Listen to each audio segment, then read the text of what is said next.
Bumisita si Senator Jinggoy sa independent contractor ng GMA7 na si Jojo Nones sa kanyang detention cell sa loob ng gusali ng Senado.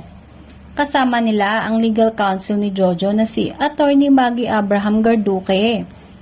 Na-detain si Nones matapos siyang ipakontempt ni Estrada dahil sa patuloy na pagtanggi nito sa mga akusasyon laban sa kanya ni Sandro.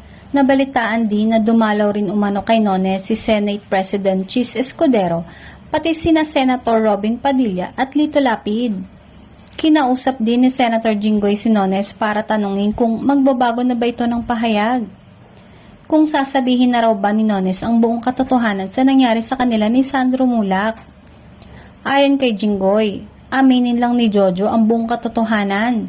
Bahala na ang husgado sa kanya dahil naghain na ng reklamo si Sandro sa Department of Justice. Pero pinanindigan ni Jojo ang kanyang pagtanggi.